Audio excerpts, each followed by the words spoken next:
Welcome, Strikers, to 20 more Omega Strikers tips and tricks. So starting off with my tips and tricks, did you know that characters' flips are the same size no matter the size or awakenings on the character?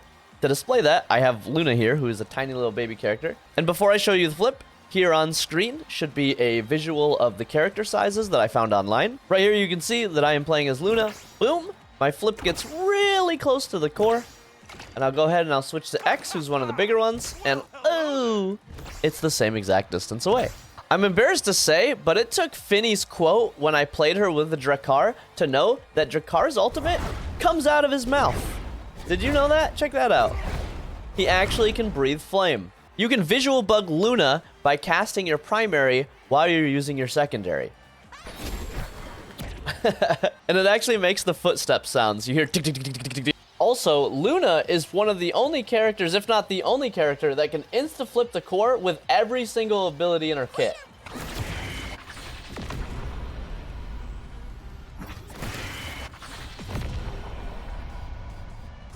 And I would show you their ultimate, but for some reason it's not working in this video. The core has to slide over halfway into the goal for it to score. This is about the maximum range that I could get it before it scores. And as you can see from the line and where it's breaking the barrier, it is literally over halfway, just barely. And if I even tap it, that's in. Speaking of, did you notice that there's an effect on the goal barrier whenever the core is near it? It has this little like net pattern and it's like shattering. Now I know what a lot of you are thinking. I promise some Asher stuff, but I promise you that will come towards the end of the video because it's kind of rambly. But first, I want to thank some people that commented on my last video. Specifically, Jow Gabriel. Jow, I don't know if that's the first name. I'm really sorry if I butchered that. And Bite the Bee.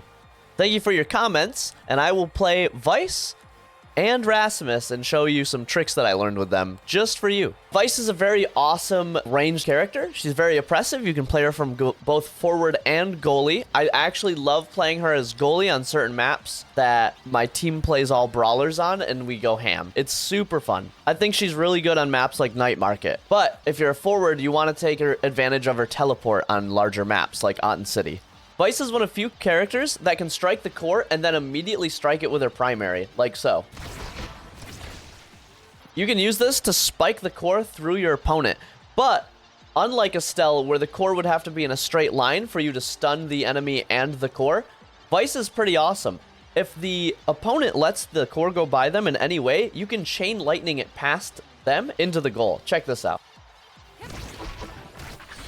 As you can see, I redirected the core into the goal. That's really strong. So using any sort of follow-up with the primary to get the core into the goal is just so strong on Vice. And as a goalie main myself, it can get really annoying when you forget about that. In fact, the power chord is so powerful that you can score the goal from almost any position as long as you hit the striker and the core is between them and the goal.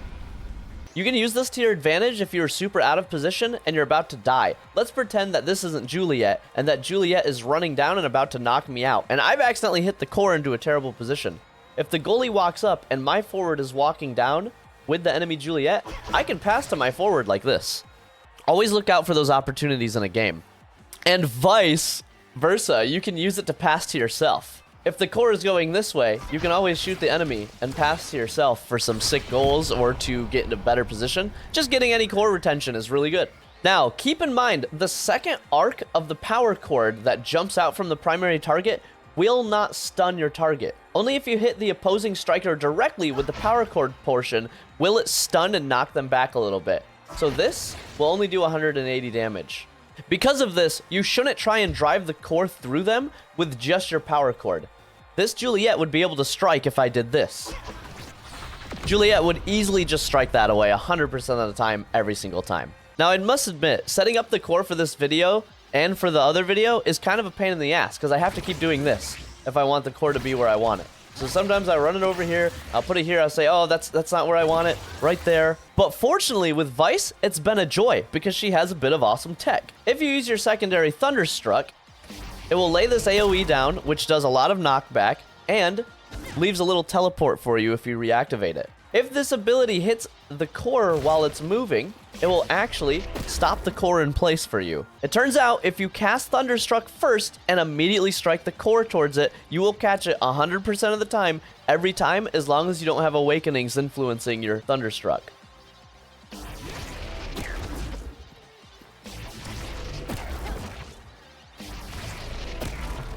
Just remember to always use Thunderstruck first and then strike the core. And yes, this works with Flip, but as long as you use Thunderstruck first. Use this to your advantage to get around potentially pesky goalies or forwards that are guarding your goal. Yeah, the flip was unnecessary, but I just wanted to do it. Don't forget, you can flip if you need to get it to yourself really fast. Now, I know a lot of you might be rolling your eyes. Snog, we know this stuff. Well, guess what? If you switch to Quick Cast, which is an option in your settings, which makes you instantly cast your abilities, you can Quick Cast your ultimate. Why is this impressive? Because you can stuff with Vice. If the enemy is reading your very obvious long cast time ultimate, then you can do things like stuffing the core with it. It acts like a Rasmus secondary or any other character that has strong stuffing potential. You pretty much get another stronger strike. So this is your strike range, right out to here. And this is the quick alt range. It's roughly a little bit bigger. So if you're running straight at the goalie, and you have striker advantage, and you're waiting for them to strike first, and then they use an ability, you can actually pop this and strike again. So I'm going to show you against the wall. Something like that. Yes, it will put your ultimate on cooldown completely, but if you're going to goal, who cares? Another iteration of using the ult as if it's a strike is to quickly rebound the core to yourself and then strike it in, because strike cooldown is like, it's 0.9 seconds or something like that. I like to just call it a second, but it's 0.9 seconds. And sometimes, if you dribble too close to the wall, you'll just let the core by you, like in this scenario. Boom. More likely than not, you won't be dribbling to yourself to use that ability. It will be that you made a shot on goal and the defender hit it back at you and you don't have your strike yet, so you just quickly redirect it back into him or back into another area. Unfortunately, that's all I've discovered on Vice for now, so we're going to move on to Rasmus. I hope this helped. Fun fact, I don't know why, but as you near the core, it makes a louder sound. And it's not indicated from where you can strike it. It's just how close you are to the core. I guess we're hearing the audio that our striker is hearing. Did you know that Rasmus spins the tail of his weapon when he uses a secondary? As you can see here, the speed of the spin is actually dependent on how fast he's moving.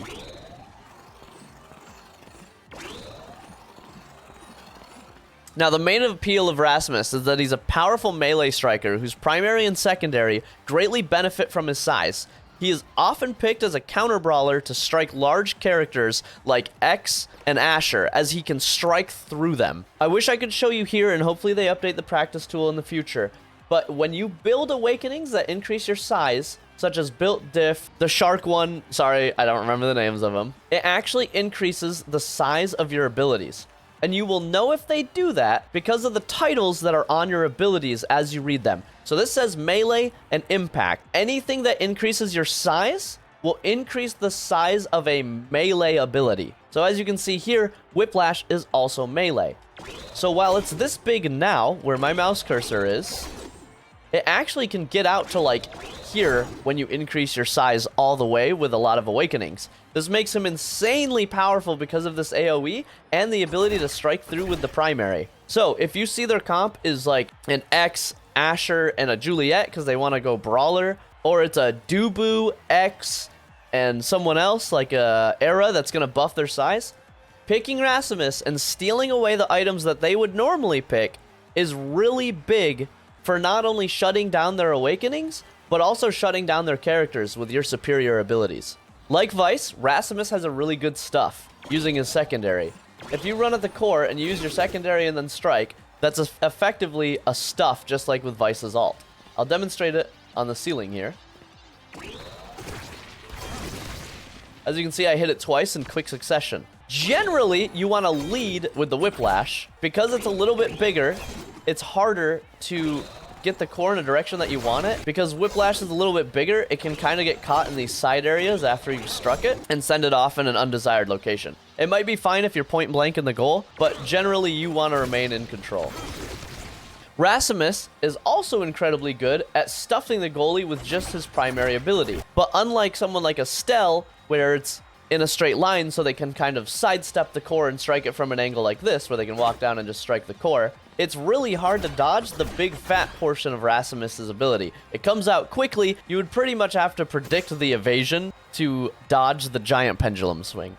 On top of that, it sends the core pretty fast, so you would have to instantly elusive and then strike after it knocked the core. If it strikes the core and an opposing striker at the same time, it's pretty much guaranteed that it's going in due to the stun.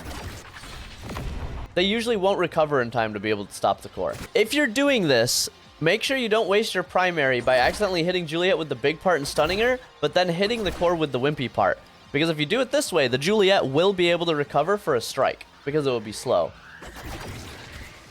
Now, Rasmus is picked for his ultimate ability in a lot of scenarios, especially on maps like Imy's map, where he's almost always banned. But don't fall into the trap that he is only his ultimate ability, especially when it comes to grabbing people with his ultimate and getting kills. On Imy's app, he's almost always banned, but if he's not, most of the time you're just fishing for the kill on a character to pull him into the center. You can also position yourself so when the core is up top side or bottom side, now you're gonna have to pretend that the core is right here in the center. If you position slightly off center and you alt the core straight down, it's gonna hit the hole and it will bounce towards the enemy goal. So these are small angles that you can look for when there's terrain in maps. So it would actually, if I was the hole, it would look like this. It would hit off that way. This is the same for Night Market. On Night Market, you can do the same thing. You can either alt through the center and pass to yourself, or, while really far forward, Night Market has really strange ridges around the tip of the center, and you can bounce it off that into the goal. Don't be afraid to pick up on Atlas's map with the intention of pulling the core and other players into the center of the supernova, or the black hole, rather, so that when it blows up, it kills that player, or when it blows up, it launches the core into a more desired position. So Rasmus is really unique in that he has a lot of attacking tools. Also, the fact that his primary is kind of almost like a long-range cast, but it counts as melee, is a huge advantage.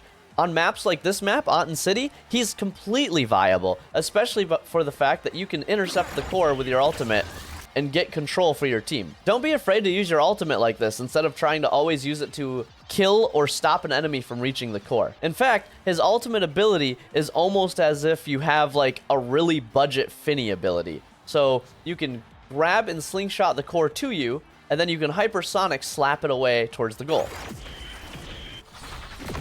Getting the timing on Death Touch to hypersonic the core is actually a little tough, because if you ult the core too close, it will be just a wimpy normal hit. Same for like a medium distance. But if you allow the core to kind of slip away and hit it when it's a longer range, it will hit it for that 1735 and you'll hypersonic the core. Understand that if you're trying to strike it away to get this hypersonic, your Death Touch is really slow moving. Like, it looks fast because of the animation of the chain, but it's actually pretty slow. I'm going to demonstrate how easy it is to miss the core with it. Like, you would have thought that maybe that's enough. Like, look how I used my ultimate almost immediately after, and I'm missing. So there is a very, very, very fine window, and you might want to position in front of the core before hitting it in the direction that you want to grab it with your ult, just in case. So earlier, I talked about grabbing away a striker from the core. In this scenario, Juliet is not quite within striking range, and let's assume that the momentum of the core is going towards the goal. I have options here. I can either run up and slash through when she goes to strike the core away, or, even more simple, you can simply just... Pulling her away from the core can defeat any chance that she can get to it in time before it rolls into the goal. Looking for opportunities like this where your teammate and the enemy are going to reach the core at the exact same time, so if you ult the enemy, your teammate actually gets free reign over the core, is huge throughout the game. Make sure you're always looking for this. Also, Rasmus ult is amazing for getting those pesky forwards out of positions where you can't knock them out. So if Juliet is guarding herself on this ledge over here, as she should be, it's really great to pull her out of position like this and kill her. Now that you know that little bit of Rasmus, I want to explain to you some Rasmus tech that I cooked up in the kitchen of the practice tool. What if I told you you can pull the core directly back to you for a fake shot, just like in the Zentaro video, and then slap the core through the goalie? That's gonna look a little something like this. Fancy, right? And you can do this to your enemy as well to guarantee the slap damage from Pendulum. I wouldn't use it on an enemy that is shattered, as it's kind of counterproductive. It will just put them back where they are. But using it to shatter an enemy and guarantee that they shatter is really strong. It would have went off as the practice tool bug. All right, so let me explain this tech and how it works to you. First, what I'm doing is I'm striking the core. Within milliseconds, I'm sending out my ultimate, and I'm almost immediately pressing my primary. It's almost exactly when I throw out my ultimate, but not quite. There's a slight delay. The timing on this one is finicky, but once you get it down, it feels really clean to do. Applications where delayed shot will be really good is if the enemy goalie is right in your face and you want to grab the core to bait out his strike and then clear it through again with your pendulum swing. The spacing on it is pretty tight, so you really got to get practicing with this one. But it would look something like that. Right as the enemy went to strike, maybe they strike it directly back into the ultimate, and then you pendulum swing it straight through them. What this does is it guarantees that if they were to strike it this way, or this way, that your ultimate is going to grab the core in line with your pendulum swing. So unfortunately, if you did this, and they were to strike it straight up in this scenario, straight this way, it wouldn't work. Unless they held their strike too long and you were able to just grab it before they struck it. One last bit of tech, Rasmus has one of the best flip confirms in the game. A lot of times when you flip the core, the enemy will sit there and wait to hear the sound and they'll reaction stuff you. If they decide to sit on top of your core, you can stun them with this and send the core out. So it's really nice if you save your primary and you want to flip and clear the core, play it patiently, just walk back, hit that, stun the enemy, guarantee that the core goes flying, and you'll be a lot happier for it. Okay, on to Asher. Forewarning, this is where it's going to get a little bit rambly. This is where most of the time in this video is going to come from. There's a lot to explain, and you'll have to bear with me, because without being able to draw on my screen and show you exactly what I'm talking about, it makes it a little tough. So I'm going to do my best to break each thing that I'm talking about down. But just know that when I'm talking about shield, I'm talking about abilities that stop the core in place, like Zentaro's small little swipe on his primary, like Dubu's rollout, the initial rollout when you can't drive the core through him. I refer to that as shield, and I'm not referring to this as shield. This would be resistance. I'm referring to this thing that pops up as shield, okay? So, as you all know from the other video, and for those of you who main Asher, she has some strange inconsistencies where the core slips by her when it absolutely should not. When mechanically speaking, the core is not supposed to be allowed to go past her. And the reason it's not supposed to be able to go past is because of her shield. She can run with the core while using her primary due to this shield. It's especially useful in situations like up here where the enemy is driving it through. Asher is one of the best defenders for just doing this and clearing the core through an enemy striker. Now, the issue that people have is while doing this, for some reason the enemy will strike it against this wall or they'll strike it back into you and it will just barely slip on by, which is it's not supposed to do. You should be able to just drive it through. And I think I've discovered the reason why. But first, let me debunk something. On the attacking side, if you do not know, her barrier beam, the barrier goes away when striking an enemy. Technically, the core counts as an enemy. So theoretically, it should be disappearing when you strike the core. So to give you an example, also, on the enemy side of the field, it's much smaller. You see this? This is a design choice because they want her to be played as goalie, or just because they want her to be stylized as the defender character. And when I walk into Juliet with the shield, it's going to disappear. Now, it's hard to see there, but let's go ahead and use it here. So normally it should look like this. You should be able to see it. You can see it disappearing. So theoretically, it's the same for here. You can see that my shield disappeared when I hit the core. It's gone. And to show you how it stays on this side, bam.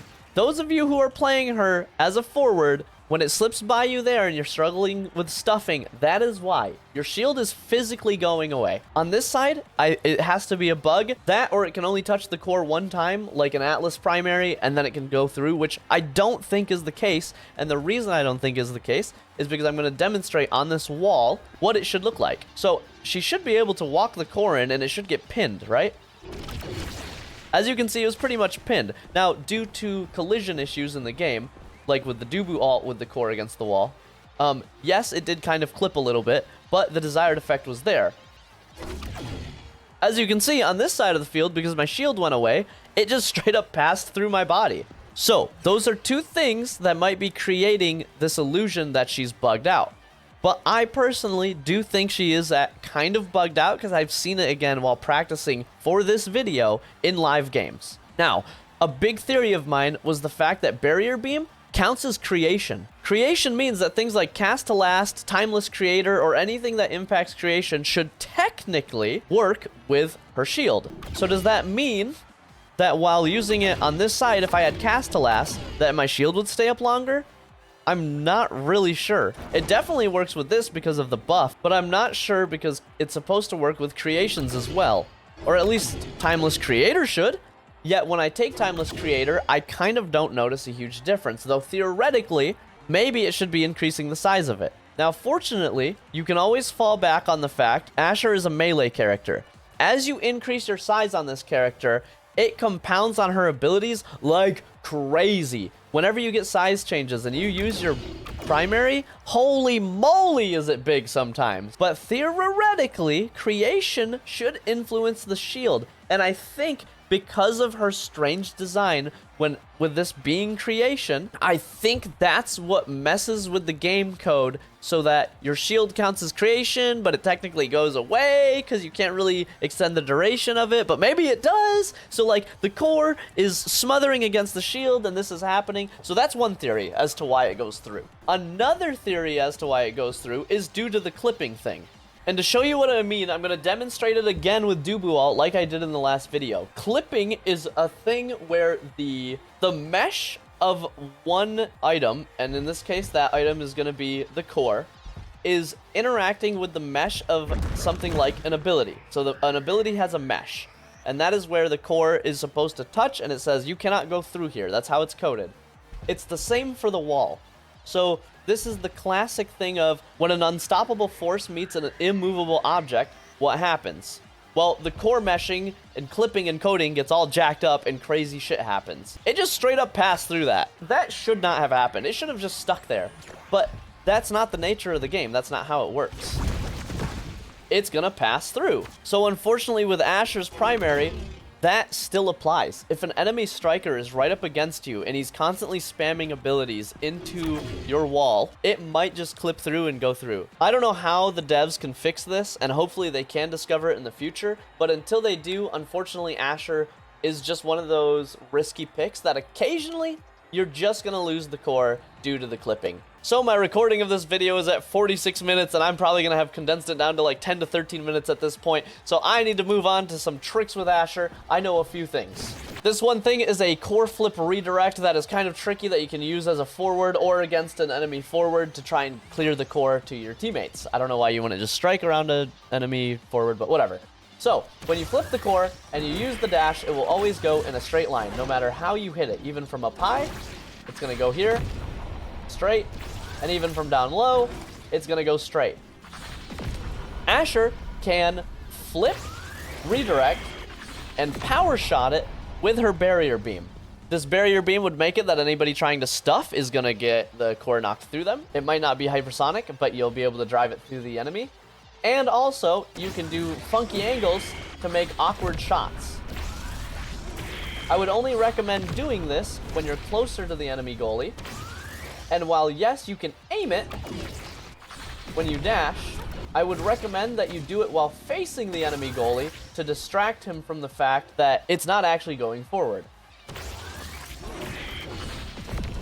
Like so. Thanks so much for watching, Strikers. I really appreciate you. If you learned anything, go down below and let me know what it was. If you want to see even more, because I do have more videos like this one, let me know down below. Give me a character that you want me to learn some tech on, and I will do my due diligence to put hours into that character in the practice tool to learn for you. And while you're down there, don't forget to like and subscribe. Really love you guys. Thank you so much. Peace.